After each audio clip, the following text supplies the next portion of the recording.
Hello friends, my name is Sonia and you are watching Dr. Sonia's lecture। Hello friends, तो आज हम haematology में नया topic पढ़ रहे हैं आरबीसी के अंदर ग्लूकोज 6 फॉस्फेट डिहाइड्रोजनेज यानी G6PD को। ठीक है, तो आपको पता है कि बॉडी में कहीं भी हमें एनर्जी की ज़्यादा ज़रूरत होती है तो हमारे ग्लूकोज ही काम आता है। ठीक है, और अगर नहीं भी होता है तो हमारा जो लीवर होता है वो ग्लाइकोजन के रूप में उसको कन्वर्ट मतलब कि स्टोरेज करके रखता है। तो इसी की बात होती है। ठीक है, तो हम यहाँ पे आरबीसी की बात कर लेते हैं। तो G6PD यानी कि ग्लूकोज 6 फॉस्फेट डिहाइड्रोजनेज एंजाइम होता है जो कहाँ होता है, हमारे आरबीसी के अंदर। ये क्या करता है, तो ये हमें आरबीसी को एक अच्छी सी एनर्जी देने का काम कर रहा है। ओके, इस तरह से मान सकते हैं। तो जो G6PD है वो क्या करता है, हमारे NADPH में कन्वर्ट होता है, जो आगे जाके NADP में कन्वर्ट हो जाता है, और जो H मॉलिक्यूल होता है वो GSH को दे देता है।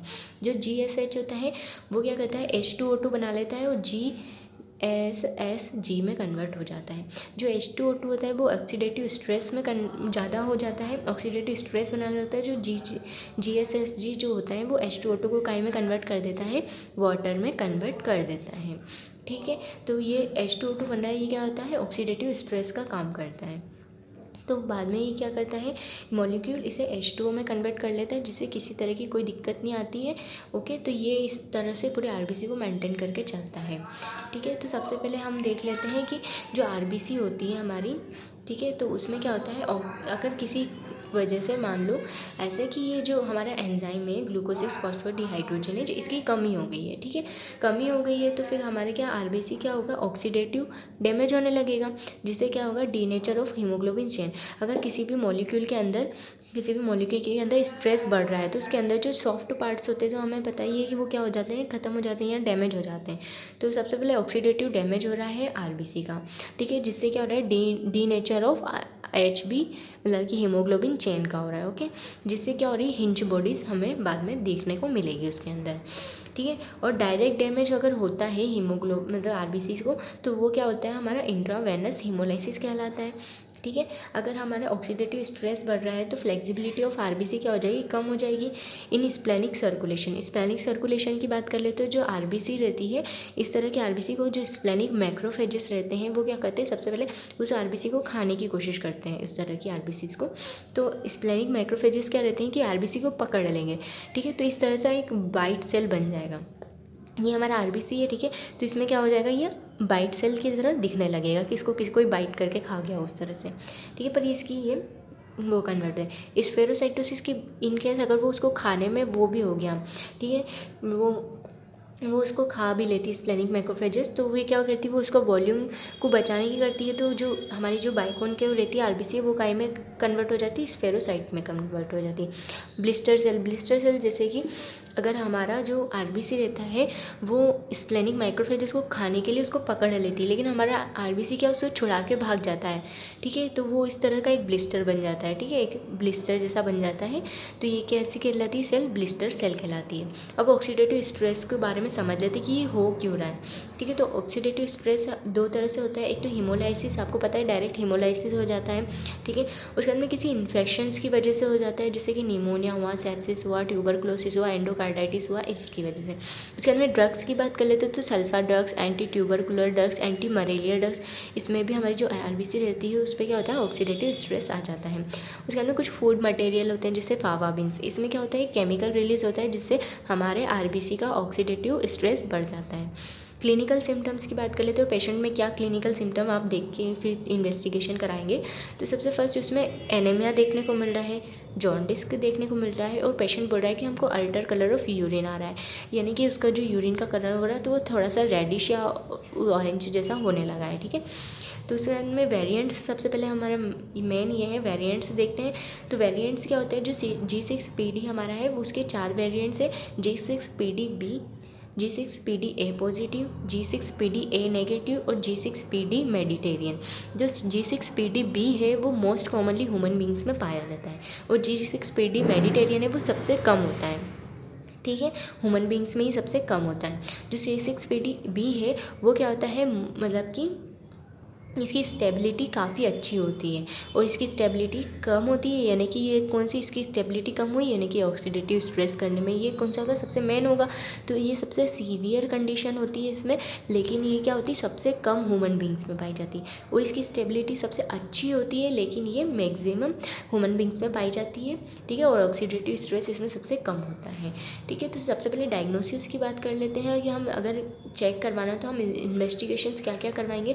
तो सबसे पहले हिस्ट्री की बात कर लेते हैं, तो ये मेल पेशेंट्स में ज़्यादा होती है देन फीमेल पेशेंट। उसके बाद में हम जैसे कि पेरिफेरल स्मीयर बनाएंगे, तो मैंने अभी 2 मिनट पहले समझाया वही कि हमें क्या क्या देखने को मिलेगा। एक बाइट सेल देखने को मिलेगी, ठीक है। स्मीयर के अंदर ब्लिस्टर सेल, स्फेरोसाइट्स देखने को मिलेगी और हिंज बॉडीज़ देखने को मिलेगी। हिंज बॉडीज़ कुछ नहीं है, मैंने अभी ऊपर ही बताया कि आपको आरबीसी के अंदर की जो चेन्स होती है अल्फा, जो हीमोग्लोबिन को बनाए रखती है, वो क्या होती है, स्ट्रेस की वजह से टूट जाती है, डीनेचर हो जाती है, तो वो क्या कन्वर्ट हो जाती है, हिंज बॉडीज़ में कन्वर्ट हो जाती है। तो हमें पेरिफेरल स्मीयर में हिंज बॉडी देखने को भी मिलेगी। उसके बाद में जो हम ब्लड देखते हैं, नॉर्मल ब्लड रूटीन चेकअप के लिए, ठीक है। तो उसमें क्या होता है, routine checkup means normal blood test, okay. तो उसमें क्या होता है, हमारे एच बी कम हो जाएगा। क्यों? क्योंकि जो ऑक्सीडेटिव स्ट्रेस वाली आरबीसी है उसमें तो हीमोग्लोबिन डीनेचर हो चुका है, लेकिन उससे बाहर नहीं निकला है, अंदर ही अंदर डीनेचर हो गया है, ठीक है।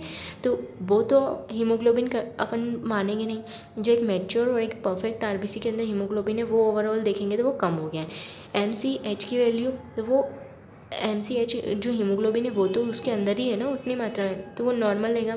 एमसीवी की वैल्यू वो भी नॉर्मल आएगी, और एमसीएचसी जब ये दोनों नॉर्मल है तो ओवरऑल इसकी वैल्यू भी नॉर्मल आएगी। लेकिन एक मैच्योर आरबीसीज की बात करें तो उसमें हीमोग्लोबिन देखने को मतलब कम देखने को मिलेगा, ठीक है। उसके बाद में अगर हम G6PD डेफिशिएंसी की बात करते हैं कि हमें, तो ये सब देखने के बाद हमको ऐसा लगेगा कि सिर्फ मतलब ब्लड टेस्ट के बाद में हमें देखने को मिलेगा सिर्फ इसमें तो नॉर्मल एनीमिया है। तो हम फिर इसके बाद में हम पेरिफेरल स्मीयर देखेंगे कि हमको ये दिखेगा, तो फिर हमको लगेगा कि शायद इन्हें इस तरह की दिक्कत हो सकती है। तो हम क्या कराते हैं, G6PD डेफिशिएंसी टेस्ट कराएंगे, जिसमें G6PD ऐसे होगा जिसमें लेवल चेक हो जाएगा कि हमारे बॉडी में कितनी मात्रा में G6PD है, प्रेजेंट है, ओके। अब ट्रीटमेंट की बात कर लेते हैं, तो ट्रीटमेंट में क्या कराएंगे हम, इसमें जो पेशेंट रहेगा, ट्रीटमेंट की बात कर लेते हैं। तो G6PD डेफिशिएंसी होती है कि उसमें स्ट्रेस बढ़ेगा। सबसे पहले तो इसकी डेफिशिएंसी होने पे स्ट्रेस बढ़ेगा। फिर जो एल्डरली यानी कि जिनकी एज कितनी होती है 120 डेज़ होती है मैक्सिमम आरबीसी की, जो एल्डरली आरबीसी से वो क्या करेगी, खुद से खुद ही सेल्फ लिमिटिंग हिमोलाइसिस हो जाएगा और बोन मेरो उसको क्या करने लगेगी, कंपनसेट करने के लिए न्यू आरबीसीज बनाने लगेगी।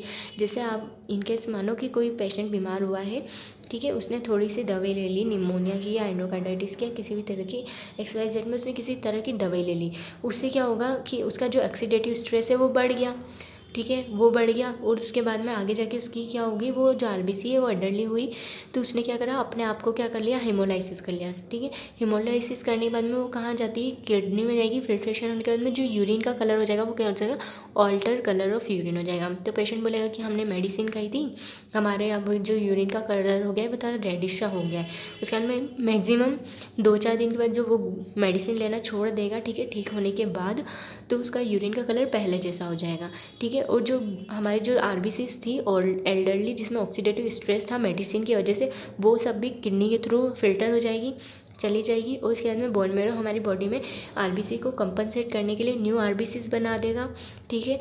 तो उसके बाद में जो भी G6PD है उस नई आरबीसीज में अच्छे से आ जाएगी, ठीक है। तो ऑक्सीडेटिव स्ट्रेस भी खत्म, वापस नई आरबीसीज भी आ गई और उसमें G6PD भी नॉर्मल है, ठीक है। तो इसके ट्रीटमेंट के लिए कोई हम ऐसी दवाई नहीं देते हैं।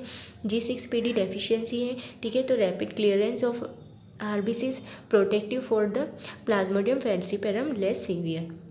जो किसी कंडीशन में G6 डेफिशिएंसी है किसी पेशेंट को, ठीक है, तो उसमें क्या होता है, ऑक्सीडेटिव स्ट्रेस के बाद में जब वो एडल्टली हो जाती है तो उसमें आरबीसीज टूट जाती है।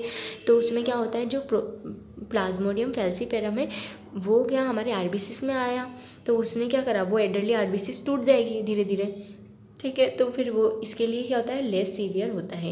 ये क्या है, प्रोटेक्टिव करता है, प्रोटेक्टिव नेचर रहता है इसमें, ठीक है, मतलब प्रोटेक्शन करेगा वो उसमें, क्योंकि प्लाज्मोडियम फैल्सिपेरम किसके थ्रू, हमारे ब्लड के थ्रू ही फैलेगा, मतलब आरबीसीज के थ्रू। और आरबीसीज तो क्या हो जाएगी, डी नेचर हो जाएगी, बार बार वो किसी आरबीसीज में जाएगा तो, ठीक है। तो ये क्या होगा, इसमें प्रोटेक्टिव फॉर प्लाज्मोडियम फैल्सिपेरम के लिए रहता है।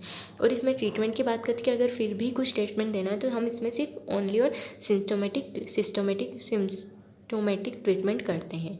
ठीक है, उसके बाद में ये एक सेल्फ लिमिटिंग हेमोलाइसिस है, इसमें किसी तरह की ड्रग्स की कोई ज़रूरत नहीं पड़ती है। ठीक है, तो आज का हमारा ये टॉपिक ख़त्म हो गया है। अगर वीडियो पसंद आया हो तो वीडियो को लाइक कर देना, अपने क्लासमेट्स के साथ शेयर कर देना और चैनल को सब्सक्राइब करना बिल्कुल ना भूलना। Thanks for watching.